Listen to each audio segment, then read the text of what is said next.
Did you know that there's a retirement account out there that you probably didn't know existed? Got your interest now?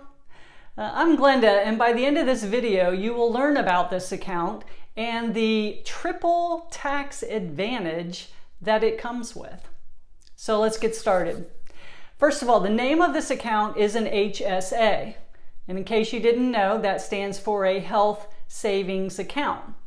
So the very first question that we need to ask is, do you qualify? Because not everybody does. You have to have a high deductible health insurance plan in order to be able to have an HSA account. The three criteria that are basically the triple tax advantage. Number one, it's a tax deduction when funded. So when you put money into the HSA account, it is a tax deduction, just like a retirement account. The second thing would be growing tax deferred. If invested, obviously it's not going to grow if you don't invest it in something. But growing tax deferred is another bonus from a tax point of view. And the third reason is basically it's tax free if used for a medical expense, which is the purpose of that account. So you may be wondering, HSA, health insurance, what does that have to do with retirement? Well, I'm going to tell you that after the age of 65, whatever your HSA account has in it can still be used for medical reasons, but you don't have to use it for medical reasons anymore. So it's not a use it or lose it kind of account. If you have a balance in your account and you turn 65 and you just never really needed that from a health point of view, you can use it on whatever you want. So it is something that is available and would kind of technically be considered a retirement account, right? So there's a couple of limits to them and how they work.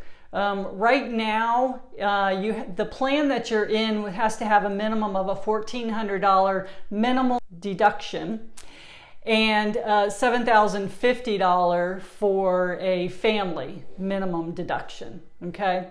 Now, in addition to that, how much can you put into this account? Yes, there is a limit to that.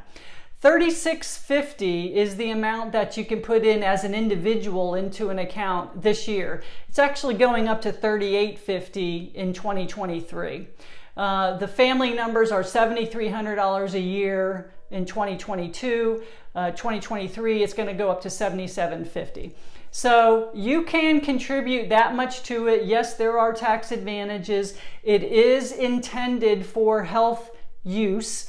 But like I said, by 65, if you haven't used it and you don't think you're going to need to, that's money to spend. Do what you want with it.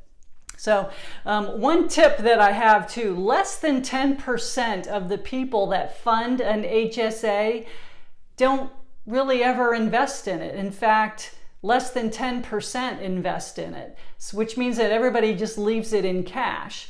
So, and there's nothing wrong with having a cash bucket of money if you need it, especially for medical reasons. But at the same time, you can invest that money if you find a custodian that will allow you to set up that type of account. So just a few tips there. If this is something that you want some more information on, I recommend you talk to your CPA, because I am not here to give you any kind of tax advice.